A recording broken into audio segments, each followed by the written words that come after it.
La même chose qui vous fait perdre du temps ou encore qui vous dérange, mais cette même chose-là peut être un avantage pour quelqu'un d'autre. Bonjour, je suis le coach Jolin Andélé, expert en motivation et coach en développement personnel. Bienvenue sur cette émission Boost, qui est une émission préparée pour essayer d'emmener la jeunesse, on va dire ensemble, à connaître un peu à explorer le domaine, le monde de l'entrepreneuriat et à connaître comment essayer de tirer leur épingle du jeu.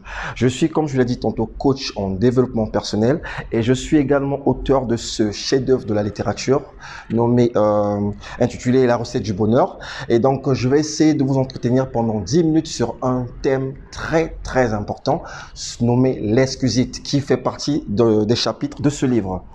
Alors, pour faire simple, l'excusite, c'est une maladie que nombreuses en sont victimes et c'est une maladie dératée. L'excusite, c'est une maladie qui a été découverte par un Américain, un professeur de Harvard qui s'appelle David Schwartz. Et c'est une maladie qui consiste en fait à trouver un certain nombre d'excuses pour ne pas faire des choses. Et vous allez remarquer qu'il vous est certainement déjà arrivé de vouloir vous lancer dans un projet, mais vous trouvez des tonnes d'excuses pour ne pas mettre en place ce projet. Ça peut être par exemple l'excuse sur le manque de finances. Et ça, c'est vraiment quelque chose qui est répandu chez les jeunes. Et quand on pose la question, j'ai eu à coacher des jeunes à qui je pose la question, mais c'est quoi ton projet? Mon projet, c'est par exemple monter une structure, voilà. Et je lui pose la question, mais ça fait combien de temps que tu as ce projet? Combien de temps tu caresses ce projet? Et il me dit, ça fait 5 ans. Mais pourquoi tu te lances pas? Il y a un problème de capitaux. C'est toujours ça. Ou encore d'autres diront, les banques ne financent pas. Et vous avez des tonnes d'excuses comme ça, par exemple sur un rendez-vous d'affaires que vous voulez avoir, mais vous allez remarquer qu'il y a des gens qui remettent à demain un rendez-vous qui pourra leur apporter de l'argent. Ça peut être des excuses qui sont en relation avec les intempéries. Ça s'appelle l'excusite du climat. Alors, on va aller pas à pas. Je vais commencer à traiter chaque excuse. Première excusite, c'est l'excusite du climat. Alors, c'est quoi l'excusite du climat? Eh bien, c'est simple. Je vais vous raconter une petite histoire qui m'est arrivée. Et je devais préparer un dossier pour le regroupement familial, s'agissant de mes petits frères qui devaient se rendre en Europe. Et donc, vous savez comment ça se passe à l'ambassade de France. Il y a un rendez-vous qui est calé. Et le jour du rendez-vous, il avait plu. Et donc, moi, j'étais chez moi à la maison, je sors, je remarque qu'il pleuvait abondamment. Alors, en bon congolais, je me suis dit, c'est une raison valable pour que j'attende que la pluie cesse afin de me rendre à ce rendez-vous. Donc, 1 heure après, la pluie prend fin et me voilà en route pour l'ambassade de France. J'arrive à l'accueil, je me présente, on me dit, oui, monsieur, oui, mais qu'est-ce qu'on peut faire pour vous? Je leur dis que j'avais rendez-vous pour un dossier. On me dit, mais vous étiez attendu à X heures, vous êtes venu avec 30 minutes de retard. J'ai dit, mais madame, vous n'avez pas vu qu'il pleuvait? Et je vous assure, ça m'a coûté 3 mois parce que j'ai demandé d'être reçu. On m'a dit, on ne peut pas vous recevoir parce qu'il y a d'autres personnes qui sont dans la file qui doivent être reçues. Et je demande alors, mais est-ce que je peux reporter ce rendez-vous pour demain? On me dit non, demain c'est pas possible, il faut le faire 3 mois vous allez venir dans 3 mois. Alors, c'était une leçon que j'avais reçue ce jour-là sur l'excusite du climat. Et très souvent, mes chers frères africains en général ou congolais en particulier, nous avons souvent cette tendance-là à reporter des choses à cause du climat. Ça peut être par exemple une pluie ou encore une chaleur, une canicule. Tu as un rendez-vous, tu n'y vas pas parce qu'il y a le climat, il y a un problème de ce genre. Et ça, c'est un défaut pour un entrepreneur avisé, pour un entrepreneur qui se veut, un entrepreneur crédible. Le climat n'a jamais été une excuse pour ne pas faire quelque chose. Parce que la même chose qui vous fait perdre du temps ou encore qui vous dérange, mais cette même chose-là peut être un avantage pour quelqu'un d'autre. Comme on dit toujours, c'est pas ce qui vous arrive qui importe, mais c'est comment est-ce que vous interprétez l'événement qui se passe autour de vous. La chaleur peut être un obstacle pour vous, mais il y a des personnes sur Terre qui cherchent cette même chaleur-là pour se bronzer. Dernier, j'avais fait un voyage, je crois que c'était en France, et j'arrive dans une ville comme ça où il neigeait. Pour moi, nouvellement arrivé, c'est compliqué, la neige, je ne connais pas. Mais de l'autre côté, j'ai remarqué qu'il y avait des enfants qui faisaient bonhomme de neige. Il y a les enfants qui étaient contents, la neige. Mais pour moi, c'était quelque chose de grave. Donc, la même neige, pour moi, était dérangeant, mais pour certaines personnes, c'était formidable. Donc, en un mot, si vous avez ce genre de comportement qui consiste à remettre à plus tard un rendez-vous ou un projet ou quelque chose de très important parce qu'il pleut, je vous donne un simple conseil. Passer à l'action. Et il y a une technique qui est très importante pour vaincre l'excuse du climat, c'est simplement de programmer votre esprit afin de considérer le climat comme étant quelque chose de bien pour vous. Et là, il y a une phrase très simple que nous utilisons. Il fait chaud, tu sors, tu te rends compte qu'il y a une chaleur d'enfer et c'est simplement de répéter ceci. Qu'est-ce qu'il fait beau? Il y aura comme une dissonance cognitive. Tes yeux déclarent qu'il fait chaud, mais ton esprit dit qu'il fait beau, mais notre esprit ne retient que ce que nous disons. Lorsque nous disons des choses, notre subconscient va nous programmer à ce que nous ayons des ressentis qui sont conformes à la déclaration que nous avons faite. Et donc, très simple, quand il fait froid, dites-vous qu'est-ce qui fait beau, parce que il n'y a pas de mauvais temps, il n'y a que des mauvaises personnes.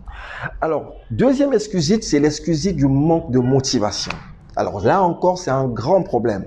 Vous savez, l'exemple qui illustre bien cette excusite, c'est ce qu'on rencontre chez les sportifs ou ceux qui pensent vouloir faire du sport. Mais vous allez remarquer que tout le monde sait que pour être en santé, il faut faire du sport. Mais combien le font? C'est ça le problème. Tout le monde sait que pour réussir dans la vie, il faut aller vers les gens, il faut affronter, il faut présenter ton produit, il faut parler de ton produit, mais combien le font? La plupart des gens savent ce qu'il faut faire, mais ils ne le font pas.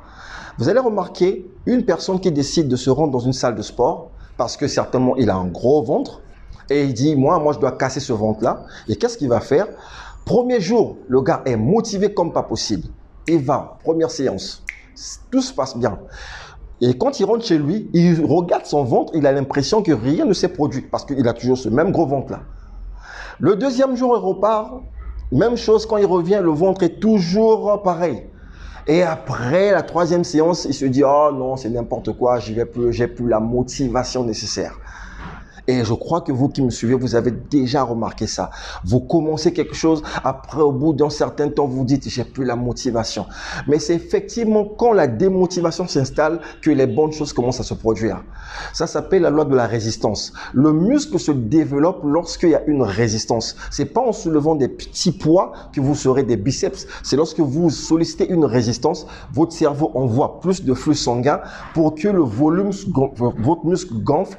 Mais pour que votre muscle puisse gonfler, il faudrait qu'il y ait une douleur. C'est-à-dire, dans ce que vous faites, si vous ne sentez pas la douleur, si vous ne sentez pas la démotivation, c'est que ça ne marche pas. C'est quand il y a la démotivation qui s'installe, c'est à ce moment-là que le processus commence à prendre place. Donc, lorsque vous commencez un projet, vous vous sentez motivé au départ, mais avec plus d'essais, vous remarquez que vous n'avez plus le cœur dans ce que vous faites.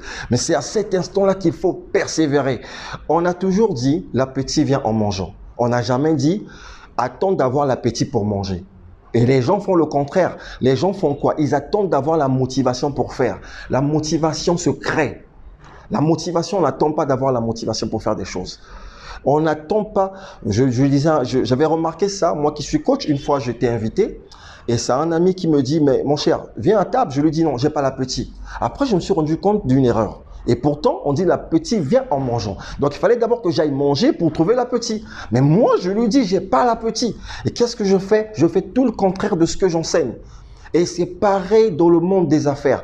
Vous vous réveillez un matin, vous avez envie d'aller faire ce business-là, vous sentez une démotivation. Mon cher, fais les choses même lorsque tu n'as pas envie de le faire. C'est ça le signe de la maturité. Les grandes personnes sur Terre éprouvent aussi de la démotivation. Mais malgré qu'ils sont démotivés, ils le font quand même. Retenez un adage très important. On dit ceci, être grand, c'est être capable de faire les choses même quand tu n'as pas envie de le faire. Parce que faire des choses quand tu as envie de le faire, c'est très simple. Tout le monde fera quelque chose quand il est motivé. Mais tout le monde ne fera pas une chose lorsqu'il est démotivé. Ça, c'est l'excusite de manque de motivation. Et troisième excusite, c'est l'excusite de l'état de santé. Et ça, c'est quelque chose que beaucoup de paresseux aiment bien se réfugier derrière. Vous savez, il y a un adage qui dit que l'être humain parfait est un spécimen qui n'existe pas. Celui qui croit qu'il est en bonne santé est simplement un malade qui s'ignore. C'est-à-dire, nous avons tous des déficiences quelque part. Je sais qu'il y a des états de santé qui sont très graves, ok, qui peuvent nous empêcher de faire des choses. Mais si vous remarquez des états de santé comme une petite migraine, une petite fatigue, ça peut être des choses que certaines personnes se servent pour ne pas faire des choses. On lui dit, mais pourquoi tu fais pas du sport? Ah, mon frère, j'ai un petit mal ici. Mais pourquoi tu te lances pas en business? Marcher sous le soleil, je me sens pas bien, j'ai des nerfs, machin. Tout un tas de raisons pour ne pas faire les choses. Alors, ce que j'aimerais conseiller aux gens pour un problème d'état de santé, je vais simplement vous donner un petit exemple qui va vous éclairer et qui va vous aider. Ça se passe aux États-Unis. Il y avait un jeune homme qui était le capitaine d'une équipe de baseball. Et bizarrement, ce jeune avait qu'un seul bras. Et vous allez remarquer, c'est un handicap grave. Il n'avait qu'un seul bras, mais il était le capitaine de l'équipe. Ce qui était bizarre, qui suscitait la curiosité de la presse, les gens venaient voir les matchs de cette équipe parce que ce jeune avait qu'un seul bras. Et quand, une fois, un journaliste vient vers ce jeune, il dit « Mais comment tu fais? Tu as un bras, tu joues mieux que ceux qui ont deux bras. » Et ce jeune va donner une réponse que j'ai inscrit même dans ma chambre, je le lis toujours. Il dit ceci: une attitude positive avec un seul bras l'emporte toujours sur une attitude négative avec deux bras.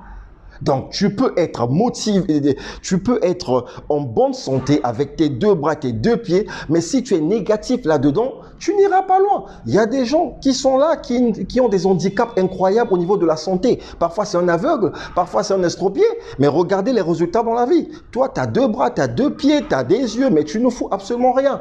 Donc, ce n'est pas un problème de santé qui peut t'empêcher de faire des choses. Sur Terre, il y a des gens qui vivent avec des conditions physiques incroyables. Mais malgré ça, ils réussissent. Sur ce, je suis très ravi de vous partager ces quelques excuses et je crois que ça peut véritablement vous aider.